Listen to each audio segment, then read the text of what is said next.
Neymar কবে ফিরবেন ব্রাজিলে, যা বললেন আনচেলত্তি। জাতীয় দলের হয়ে খেলতে পারবেন কিনা নেইমার জুনিয়র। আনচেলত্তির অধীনে এখনও মাঠে নামতেই পারেননি নেইমার জুনিয়র। গত উইন্ডোতে ডাক পাওয়ার সম্ভাবনা থাকলেও ফিটনেসের কারণে দল থেকে বাদ পড়তে হয় তাকে। কার্লো আনচেলত্তিকে প্রশ্ন করা হয়েছিল 2026 বিশ্বকাপে নেইমারকে নিয়ে কোনো প্ল্যান আছে কিনা। সেই জবাবে কোচ কার্লো আনচেলত্তি বলেন, হ্যাঁ, নেইমার অবশ্যই আমার পরিকল্পনায় আছে, তাকে অবশ্যই আমি দলে রাখতে চাই। নেইমার ব্রাজিলের গুরুত্বপূর্ণ খেলোয়াড়, খুব শীঘ্রই নেইমার জাতীয় দলের হয়ে খেলবেন।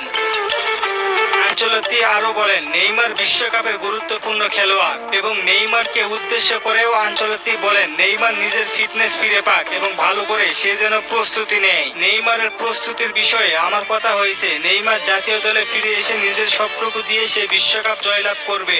ইউরোপ কাঁপানো ফুটবলার এখন সান্তোসের হয়ে অল্প কিছুদিনের মধ্যে মাঠে নামবে। ব্রাজিলের ক্লাব সান্তোসের হয়ে নতুন করে চুক্তি নবায়ন করেছেন নেইমার। সান্তোসের হয়ে 2025 সালে শেষ পর্যন্ত খেলবেন। 2023 সালের অক্টোবরের পর থেকে আর হলুদ জার্সিতে দেখা যায়নি তাকে। উরুগুয়ের ম্যাচে গুরুতর চোট পেয়ে 2 বছরের জন্য মাঠের বাইরে ছিলেন তিনি। ইনজুরির কারণে আল হিলালের সঙ্গে চুক্তি বাতিল হয় নেইমারের। সেপ্টেম্বর মাসে চিলি ও বলিভিয়ার বিশ্বকাপের কোয়ালিফাই ম্যাচে নেইমারকে পাওয়ার সম্ভাবনা রয়েছে। আগামী মাসের 9 তারিখ ও 14 তারিখ ব্রাজিল মাঠে নামবে। ব্রাজিলের হয়ে 128 ম্যাচে 79টি গোল করেছেন ফুটবলের রাজপুত্র নেইমার জুনিয়র। এখন পর্যন্ত ব্রাজিলের সর্বোচ্চ গোলদাতা নেইমার। সান্তোসের হয়ে মেডিকেল টেস্ট করিয়েছেন নেইমার। খুব শীঘ্রই নেইমারকে দেখতে পারবো আমরা। নেইমার সান্তোসের হয়ে এখনো অনুশীলন চালিয়ে যাচ্ছে। ধারণা করা হচ্ছে সান্তোসের পরবর্তী ম্যাচে নেইমারকে দেখতে পারবো। নেইমার ইনজুরি থেকে ফিরলে আগের থেকে ভালো পারফরমেন্স করতে পারবেন কিনা জানিয়ে দিন কমেন্ট করে। আর ফুটবলকে নিয়ে নতুন কোনো প্রশ্ন থাকলে করতে পারেন, পরবর্তী ভিডিওতে রিপ্লাই করব। অবশ্যই নাম দিয়ে কমেন্ট করবেন। ধন্যবাদ। ব্রাজিলের বিশ্বকাপের চূড়ান্ত স্কোয়াডে কারা কারা থাকবেন আর কারা কারা বাদ পড়তে চলেছেন মূল স্কোয়াড থেকে। বিশ্বকাপ শুরু হতে আর মাত্র 1 বছর বাকি আছে। বিশ্বকাপের টিকিট পেয়েছে 13টি দল। 13 তালিকার মধ্যে আছে ব্রাজিলও। প্যারাগুয়েকে হারিয়ে বিশ্বকাপের টিকিট পেয়েছে সেলেসাওরা। আর্জেন্টিনা, স্পেন সহ বড় বড় দলগুলো চূড়ান্ত করে ফেলেছে 26 বিশ্বকাপের স্কোয়াড।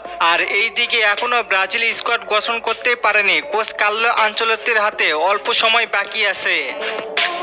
এই অল্প সময়ের মধ্যেই আনচেলত্তিকে চূড়ান্ত করতে হবে বিশ্বকাপের স্কোয়াড। আনচেলত্তির হাতে ৭৪ জনের তালিকা রয়েছে। সেই ৭৪ জনের মধ্যে ২৬ জনের স্কোয়াড তৈরি করবেন আনচেলত্তি। তবে স্কোয়াডে কাদেরকে সুযোগ দিতে পারেন আনচেলত্তি, চলেন দেখে আসি। গোলকিপার অ্যালিসন বেকার এবং হুগো সুজো থাকবেন। ডিফেন্সে অধিনায়ক হিসেবে থাকবেন মার্কোনহোস, ভেন্ডারসন, কার্লোস আগস্তো, লুকাস বেরাদ্দো।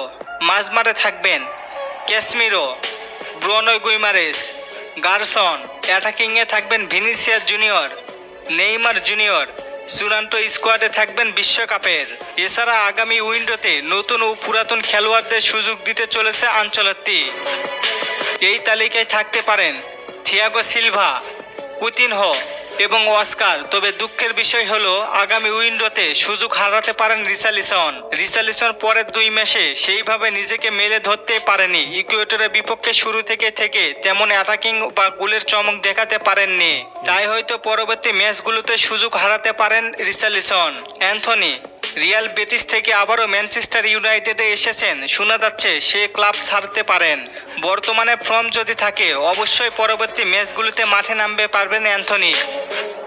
পরবর্তী ম্যাচগুলোতে অ্যান্থনি ভালো কিছু পারফরমেন্স দেখালে বিশ্বকাপে জায়গা করে নিতে পারবেন। আপনাদের মতে কাদের সুযোগ দিলে সব থেকে ভালো হয় জানিয়ে দিন কমেন্ট করে। আর চলেন